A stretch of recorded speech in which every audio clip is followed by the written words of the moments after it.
Alright, it's finally time to talk about Iconoclasts. Iconoclasts was a game I got recommended to me by a reviewer.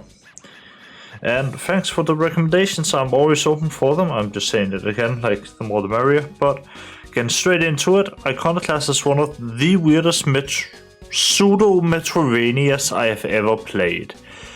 It has both the most colorful graphic style I've seen in a while also having one of the darkest stories I have played through in a while. It sort of swings between the happiness mood and the deeply dark and sad mood a lot, and at times surprised me with how intelligently it was written. And that sounded like a Redditor thing, but don't worry about it. It's an incredibly well made game that I am extremely happy I got to talk about, and that I'm surprised I haven't heard about at all before now. So it practically fits the bill of what we are looking for in this channel. Game that I have no idea existed, I had no expectation going into it, and I was positively surprised when I played it. So let's get right into my opinions on it. Alright. Now, I said it was amazing, and it's for multiple reasons, so let's just start with the basics of gameplay. Iconoclast is a 2D action-adventure game where you play as Robin, a mechanic, who is living in one of the weirdest yet most fascinating worlds I have ever heard of in gaming. You see, the world of Iconoclast is one where there is one dictator sort of religious rulership that worships an eldritch god from out of space. And Robin is a simple mechanic. However, in this world, unless you are branded a mechanic, so you're given the job by a higher authority, you're branded as a sinner. So you can see, as Robin hasn't been branded as a mechanic yet, or might not get that, and she's just running around helping people for free without, anybody knowing about it, she's branded as a sinner. Sinners get to die. And that is something that immediately caught my attention, as the graphics in this game are a very stark contrast to the themes of the plot and whatnot. Because you see, whenever you're looking at the visuals for Iconoclast, it's cute, it's colorful, and it is even in the darkest moments of the game. So I'm gonna mild spoiler warning, but not too much of a spoiler. But at some point, a character in the game loses his arm. And all this is done in an extremely gut-wrenching way. You know a lot about the character, he's been with you for a while, and then he loses his arm. And one of the most, I don't know how to exactly say it, but one of the coolest things about it is that it's done in a setting where everything is super colorful. So it stands out as this drastic change of almost theming, and it sort of changes the entire game from here on out. It's sort of the wake-up call, if you hadn't gotten it at this point, that this game might be colorful, it might be cute, but it's gonna be a hell of a ride. And while I have some issues with the gameplay of it, because, the elements do blend really well together, I think it's a bug, and I think it might just be my controller, because I'm using a PS5 controller for a game that's clearly designed for an expert's controller. Every time I look to the left, my character automatically turns to the right. It's a bit annoying and can get in as being an actual hindrance in certain boss fights. But other than that, it's not that big of a deal, honestly. And when it comes to the game, I call it a metroidvania, but that's sort of the wrong description of it, I'd say. Because a metroidvania is usually, a game where you get some upgrades, so you go back to open another area and so on. And while you do that in Iconoclasts, there isn't as much action in it. The action in the game is limited in comparison to something like Hollow Knight or Ender's Leyline that mainly focuses around its action. Here, almost every boss fight has a mechanical element to it. Some works better than others, admittedly, but it ends up being a really fascinating ride, because where often the solution is just to do as much damage as possible, here, very often the solution isn't to do as much damage as possible. It can be to grab your wrench and swing it on the ball at the other side of the room to get it up. The only complaint I have about it is that I wish it was done more, and then you're doing something right, Like, when I'm here just going, I want more. I wish there was more. Then that's doing something incredibly right. And while this game admittedly isn't the longest, it's about 10 hours for the average player. I 100%ed it in about 20 hours. I find it still to be slightly too little. I wish there was more. I want to see more of the world, the character development, and so on. Because that's what a game excels. It's in its writing, the story, the world. I could live without the gameplay for all I care, but God, the story is good. And while I'm not gonna spoil more of it than I already have, I will say in comparison to a lot of other metroidvanias, this one focuses heavily on character development and watching how the different characters grow throughout the story. Something which is not just satisfying, but awfully cool. And I really wish more games did it. And regarding Iconoclast itself, I hope we see another game set in the world and having the characters in there, because I'm genuinely interested in seeing what happens after, you know. Not that I think we will, I think it's a very definitive ending. If you've played it, you know exactly what I'm talking about. But God, it's cool. Anyway, sort of off my tangent about story and basic gameplay elements, let's talk a little bit about the graphics. Because in Iconoclasts, the graphics are, as I said, gorgeous. They're cute, they're colorful, which stands out in the story. And very often in the areas you are in, the colors are bright, they are cute, and the character design is awfully good. There's almost never a time where I'm like, that is disgusting, I don't want anything to do with that. It's mostly always, aww, look, he has a little shield, that's so adorable, and then he beats the shit out of me. Because this game is hard. And the only complaint I can have about the graphics really is that sometimes there can be a lot going on and it can be sort of hard to keep your orientation going.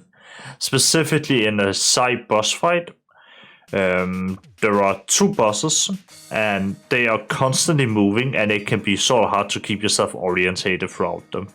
And that is a me issue, 100%, but God, can it feel annoying at times when all the things are so colorful and it's just all happening at once.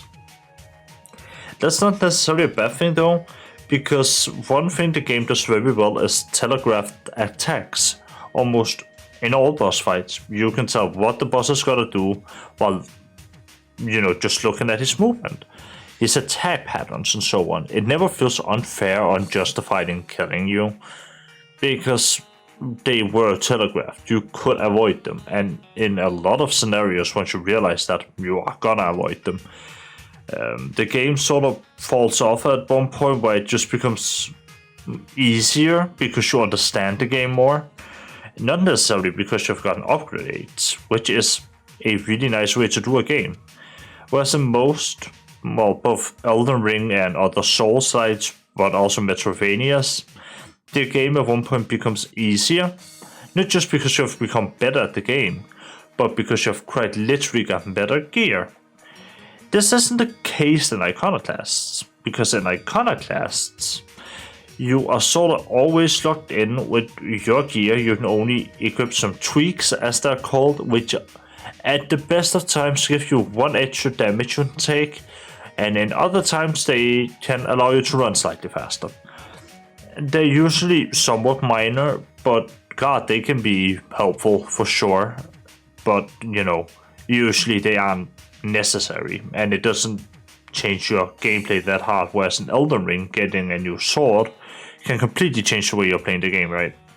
So it often feels more rewarding in Iconoclast to get good at it, because you are actually getting good at the game. It's not just you getting some insanely OP and powerful sword or gear that's gonna carry you. It is you being skillful at the game.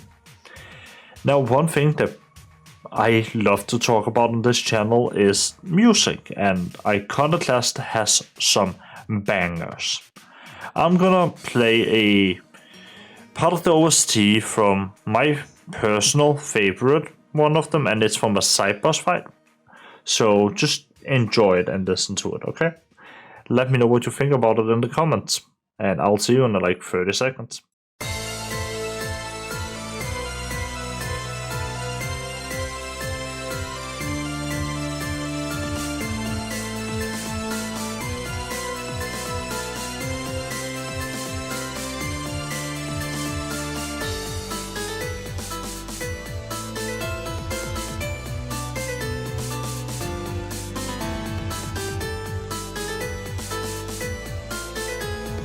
Now, if that isn't a banger, I don't know what is. The game's music in general is just super fucking good. I really don't know how else to describe it. It's just banger after banger after banger, especially the boss themes.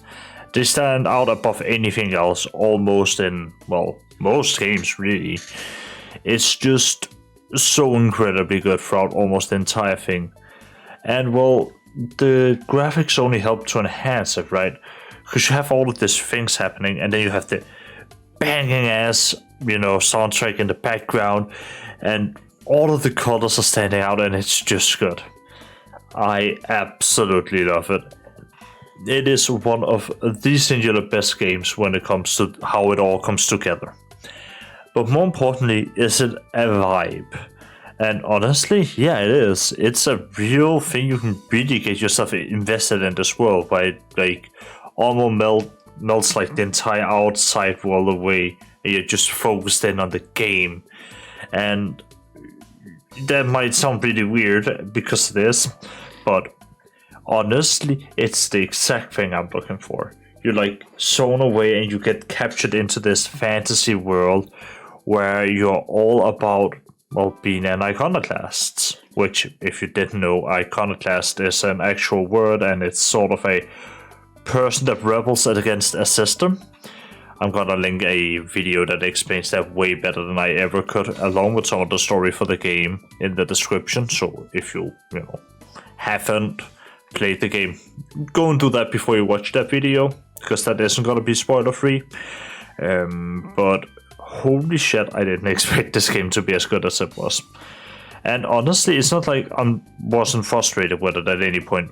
I was frustrated with it. There were points while playing Iconoclast I was legitimately frustrated with the game. Mainly because the thing, as I said, like where I'd look one way and the character would immediately just turn around. That could sort of piss me off from time to time, but it's like a very small thing in comparison to how good the rest of the game is. Like I said with a lot of other things, bugs can be annoying, but overall they aren't breaking to me. Like, if there's a bug that sucks, but I can still live with the game. And Iconoclast is exactly that. It's a game where there are some technical issues, sure, but overall, the way it comes together, it doesn't matter. It's still really good, and it's still one of the best games out there right now you can play. I highly recommend it. It's not the cheapest game out there, but it's not the priciest either. It's a recommendation from me in any case, and with that being said, my review sort of ends here. And it's not that I don't want to go into more like depth with the entire, story, but I don't want to spoil it either. So, thank you all for watching. I'm gonna be ranting a little bit like always after this, so, well, I call it a rant, it's just me talking about what I want to do next. So there's that, but whatever happens. If you liked what you saw, do the YouTube stuff, you know how it works. And otherwise, I just hope you had a good time. If you made it to so far into the video, you probably did. So thank you. Have a nice night. And if you aren't staying around for the last bit, I'll see you in the next one, hopefully. Alright, that was Iconoclast. So, when I say I have a couple of ideas, what I specifically mean is that I want to branch a little bit out at some point within the not too late future. I want to be able to do daily uploads, but I have no idea how I'm going to be able to do that with how my schedule currently works. It'll probably have to be something slightly more drama or, just news related, like just talking about whatever I really want to talk about at that point. But in terms of more long form videos, I also do want to do a video on the downfall of Borderlands, because the game has been in a bad state and so on. But yeah, that's about it. I will catch you all in the next one. I hope you enjoyed this little real life segment. But yeah, I'll see you all next time. Have a very nice night and day if you are not having a night. Like, I'm recording this at 2 a.m. Probably not the most healthy thing in the world, but you know, it is what it is. Good night, everybody. Have a nice night, and I'll catch you later.